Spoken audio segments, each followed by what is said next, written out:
ভারতবর্ষের রাজধানী কলকাতা হয়েছে, ফলে ব্রিটিশদের আদব কায়দায় বড় হওয়া, ইউরোপীয় শিক্ষায় শিক্ষিত হওয়া, ফলে ইউরোপে চাকরি বাকরি করা, ইউরোপে গিয়ে রুজি রোজগার করা, এর প্রতি যে একটা জৌলুস আকাঙ্ক্ষা, ওই প্যান্টুলুন কোট প্যান্ট পরা, এই যে প্রবণতা, এগুলো তখন থেকে শুরু হয়েছে। ফলে এটা একটা অর্থনৈতিক ঘটনা যে মধ্য এবং পূর্ব ভারতের ক্ষেত্রে যেটা শাশ্বত, যেখানে সুলভে শ্রমিক পাওয়া যায়, বাংলাতেও কিন্তু কর্মচারী বা কর্মক্ষেত্রে সেই জমির ডমিনেশন না থাকার জন্য আদতে কিন্তু কেরানিক হয়ে বেঁচে থাকার প্রবণতাটা থাকার জন্য এখানে কিন্তু দেশের অন্যান্য জায়গার তুলনায় জমির দামও যেমন আপনি তুলনামূলক কম পাবেন, একইভাবে আপনি ট্রান্সপোর্ট কস্টিং এর ক্ষেত্রেও কম পাবেন। স্বাভাবিকভাবে এখানে কেরানিক হিসেবে চাকরি করে যে বেতন, সেই বেতনটাও কিন্তু তুলনামূলকভাবে কম আছে। আবার বেতনটাও কম আছে, তেমন কিন্তু জীবন ধারণের জন্য যা যা আমাদের নিত্য নৈমিত্তিক প্রয়োজন, সেই কস্টিংটাও কিন্তু তুলনামূলক অন্যান্য আমাদের যদি মেট্রো সিটির সাথে আমরা আলোচনা করি তুলনামূলক কম রয়েছে।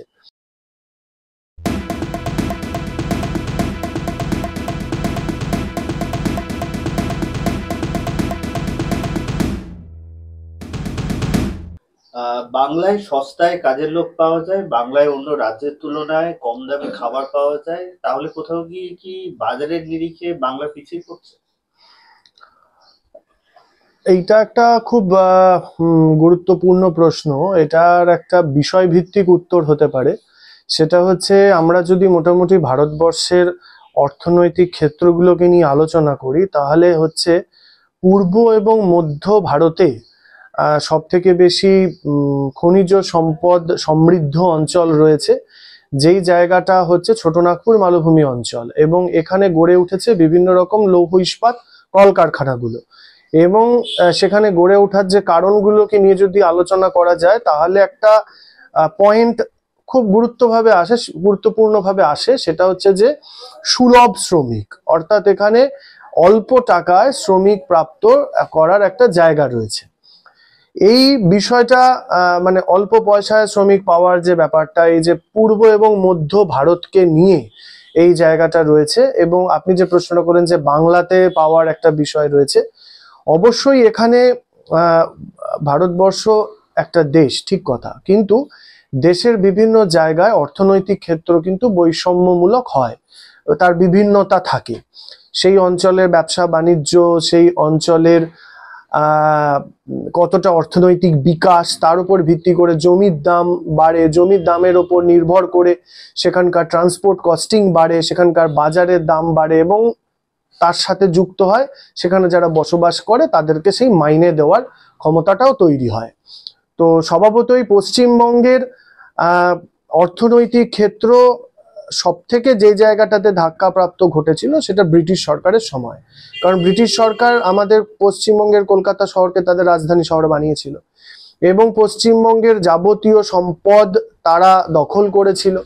মানে ওই 5 শালা ব্যবস্থা, 10 শালা ব্যবস্থা, চিরস্থায়ী বন্দোবস্ত, তার যদি প্রকৃষ্ট রূপায়ণ দেখেন তাহলে সেটা বাংলাতে সব থেকে বেশি হয়েছে।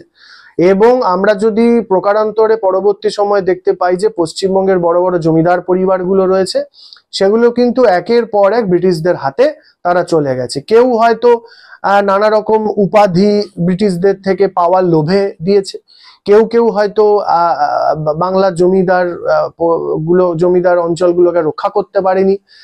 এবং যেহেতু ব্রিটিশ সরকারের এটা একটা রাজধানী শহর রয়েছে, ফলে তারা নির্যাতন অত্যাচার সেগুলো বিপুল মাত্রায় করেছে। ফলে অর্থনৈতিকভাবে যেই জায়গায় মানুষের জমিটা করায়ত্ত থাকেনি, জমিদার এক্সিস্ট করা মানে হচ্ছে জমির অধিকার থাকা, আর বাংলার বিস্তীর্ণ অঞ্চল জমিদাররা বিলুপ্ত হয়েছে। তার পরবর্তী সময়ে বড় বড় জমিদার পরিবারও যদি আমরা লক্ষ্য করি, এখনো যদি লক্ষ্য করি, পুরাতন যে জমিদার পরিবারগুলো বা জোড়াসাঁকো ঠাকুরবাড়িও একটা জমিদার পরিবার, তাদের পরবর্তী জেনারেশনরা কিন্তু চাকরি বাকরি, বিদেশে সেটেল হওয়া, এগুলোর প্রতি যে তাদের একটা লক্ষ্য স্থির থেকেছে। ভারতবর্ষের রাজধানী কলকাতা হয়েছে, ফলে ব্রিটিশদের আদব কায়দায় বড় হওয়া, ইউরোপীয় শিক্ষায় শিক্ষিত হওয়া, ফলে ইউরোপে চাকরি বাকরি করা, ইউরোপে গিয়ে রুজি রোজগার করা, এর প্রতি যে একটা জৌলুস আকাঙ্ক্ষা, ওই প্যান্টুলুন কোট প্যান্ট পরা, এই যে প্রবণতা, এগুলো তখন থেকে শুরু হয়েছে। ফলে এটা একটা অর্থনৈতিক ঘটনা যে মধ্য এবং পূর্ব ভারতের ক্ষেত্রে যেটা শাশ্বত, যেখানে সুলভে শ্রমিক পাওয়া যায়, বাংলাতেও কিন্তু কর্মচারী বা কর্মক্ষেত্রে সেই জমির ডমিনেশন না থাকার জন্য আদতে কিন্তু কেরানিক হয়ে বেঁচে থাকার প্রবণতাটা থাকার জন্য এখানে কিন্তু দেশের অন্যান্য জায়গার তুলনায় জমির দামও যেমন আপনি তুলনামূলক কম পাবেন, একইভাবে আপনি ট্রান্সপোর্ট কস্টিং এর ক্ষেত্রেও কম পাবেন।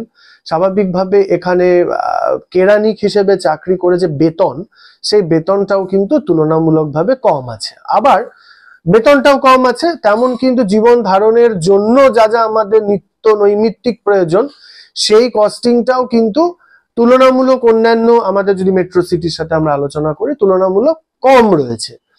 সব ক্ষেত্রে হয়তো কম বলবো এমনটা নয়, অনেক ক্ষেত্রেই ভারতের অন্যান্য জায়গার থেকেও আমাদের সবজি বা পেট্রোপণ্যেরও দাম ক্রমশ উত্তর বাড়ছে।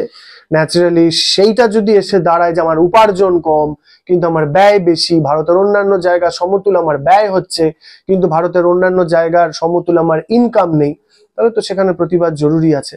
সেটা নিয়ে তো আমাদের অবশ্যই রাজনীতির বাইরে গিয়ে আমাদের সেখানে প্রতিবাদ জানানোটা প্রয়োজন আছে। আপনারা দেখছেন আওয়াজ, রোজকারের হক কথা। ফর মোর আপডেটস অ্যাবাউট আওয়াজ, please subscribe our YouTube channel.